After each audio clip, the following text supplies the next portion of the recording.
जोङो इसे सम सम गावनि थाखाय इसे सानो बांसिन माने सम सम गावनि थाखाय बांसिन सानो आरो आंनि बेकग्राउन्डआ जाबाय माहारिनि सोमावसारनायनिफ्राय फैदों हाई स्कुल समनिफ्रायनो जोङो 87 नि मुभमेन्टखौ मोन्दों फिन 96 नि उनाव एबसु आरो BLT नि मुभमेन्टखौ मोन्दों पेरेलेलि NDB मुभमेन्टखौबो नुदों आरो बेवहाय कुनु मोनसे मुभमेन्टनि टाइमाव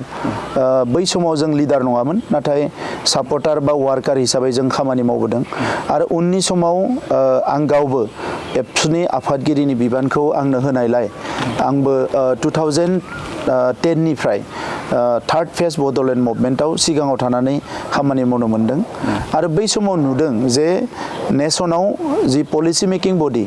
बेवहाय जेब्लासिम सहैनो हाया नों जेसेबां हांखुर जाया मानो जेसेबां थैया मानो जेसेबां थै होआ मानो नोंनि खोथाफोरखौ नोङो खोनासंनो हानाय नङा खोनासंहोनो हानाय नङा आरो जों बायदि हारियाव सासेसोल' लकसभायाव MP थायो मालाबा रायजो सभायाव थायो मालाबा थायामोन आगोलाव दा सासेल' जोंहा MP थायो नेशनेल पलिसि मेकिं बडियाव जोंनि MPफ्रा पार्लियामेन्टआव बुंनायनि बादै गोबां स्कप मालाबा मोनो मालाबा मोना दा बेफोरबायदियाव भारत बायदि हादोर जेराव दा 150 कोटि प्राय सुबुं अनजिमा जाबाय हाजारनिख्रुइ बांसिन हारि माहारिफोर दङ रावारि मानसिफोर दङ बैबायदि हादोराव जों जुदि जोंफोरबायदि खम सुबुं अनजिमानि हारिफ्रा जुदि जोंनि गांनाय उखैनायखौ सुफुंनांगौब्ला जोंनि पलिटिकेल राइट बा जोंनि ससिय' कालचारेल राइटफोरखौ मोनफुंनांगौब्ला जोङो पलिसि मेकिं बडि एबा नेशनेल लिडारशिपनि खाथि साफिनो हानांगोन जि कायदाखौ खरजोंनो हाया मानो दा बेखौनो बुजिनानै जेब्ला 2010आव जोङो सोमावसारजेनदोंमोन बै समाव BPF नि सरकारमोन भारत सरकारजों जेला रायलायनो थाखाय जोङो नारसिनो एबा जोङो नाजायो बै समाव BPF नि MLA बा MP बिथांमोना जोंखौ मदद होआखैमोन आरो स्टेटआवबो कंग्रेस सरकार दङमोन एलायन्स गभर्नमेन्ट दङमोन BPF जों बिथांमोना जोंखौ जेबो खेरायाखैमोन बा गोसो होआखैमन नाथाय बेराफारसेथिं जोंनि जेंनाखौ जोङो सुस्रांनांगोन NDB नि जेंनाखौ सुस्रांनांगोन बैफोरखौ बुजिनानै NDB नि बै समनि माखासे दैदेनगिरिफोर आथिखालाव बिथांमोना बारग' दैदेनगिरि जाबाय आरो एबसुनि माखासे दैदेनगिरिफोर बारग' दैदेनगिरिफोर जोङो दिल्लीयाव जोबोद नाजादोंमोन जे बोरैहाय जोङो दिल्लीखौ खोनासंहोनो हागोन मानोना आसामा जोंनि खोथाफोरखौ आगोलफ्राव गोसो होबोआखैमोन बिनि थाखायनो सेपारेट स्टेटनि मुभमेन्ट जादोंमोन दा बेखौ नोजोर बोनानै दिल्लीयाव जोङो बोरैहाय खाथि साफिनो हागोन दिल्लीनि दैदेनगिरिफोरजों जों बोरैहाय मोजां सोमोन्दो दानो हागोन बेखौ नारा नाथा नाजानाय जादोंमोन आरो बे हिसाबैनो जे 2016आव आसामाव माने NDA गभर्नमेन्ट फैदों 2014आव दिल्लीयाव NDA गभर्नमेन्ट फैदों 2014आव जेब्ला इलेक्शन जायो पार्लियामेन्ट इलेक्शन बेवहाय आसामाव BJP जों एबसुआनो फार्स्ट लोगो लादोंमोन आरो बे हिसाबै BJP नि MP देरहाहोनायाव एबसुआ रल लादोंमोन आरो एबसुआबो क'क्राझाराव गेलेदोंमोन नाथाय जोंनि MPआ देरहायाखैमोन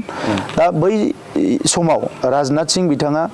BJP नि आफादगिरिमोन नेशनेलनि बिथांमोनजों जोङो खाथि सोमोन्दो दादोंमोन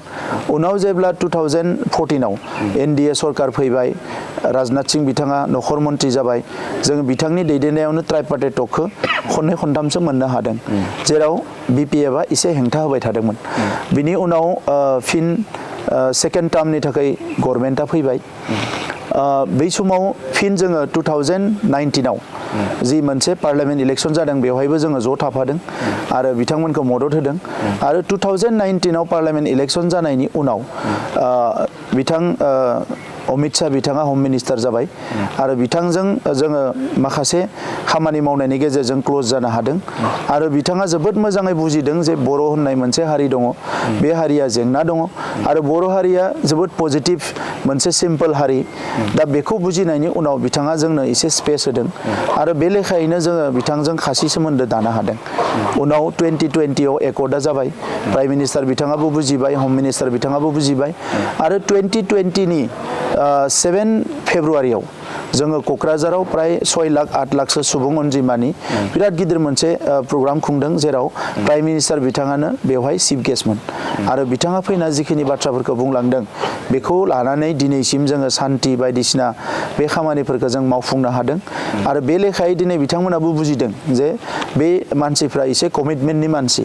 बिनि उनाव नख'र मन्थ्रि बिथांजोंबो जोङो खनले सावरायनानै गोबां खामानिफोरखौ मावनो हादों बेवहायल' नङा गुबुन गुबुन रायजोनि फिसा फिसौ मालाबा खामानि ओंखारबा बे खामानिफ्रावबो आं मालाबा लोगो लाफायो दा बे हिसाबै बिथांमोनजों जोङो खाथि सोमोन्दो दानो हादों आरो 2020आव जेला जोंनि गभर्नमेन्टआ फैबाय बिजेपि आरो UPPL बेजों जोङो सोमोन्दो दानो हादों 2021आव आसाम इलेक्सनावबो जों जयै गेलेदों दा बेबायदि राजखान्थि भाबेबो आरो एकर्डखौ लानानैबो गोबां रोखोमै गोबां खामानिनि गेजेरजों जोङो बिथांमोनजों क्ल'ज जानो हादों आरो आं सानो जे बिथांमोनजों क्ल'ज जानो हानायखायनो दिनै जोङो गोबां खामानि आदाय खालामनो हादों आरो बिनि गेजेराव बयनिख्रुइ देरसिन खामानि एकर्डनि बाथ्रायाथ' देरसिनानोखा बिनि देरसिन खामानि मोननै बुंनो सानदों आङो मोनसेया जाबाय गासै 9 केस मोन 9 केसाव 54 NDBनि बारग' सोद्रोमा बिथांमोना NIAनि जेलाव दङ दा बिथांजों खनले रायलायनायनि उनाव दिनै अमित शाह बिथाङा बे बारग' NDBनि जि केस NIAनि केस बेखौ आसामाव रिटार्न हरबाय बेयो जोंनि थाखाय मोनसे गिदिरथार खामानि जादों।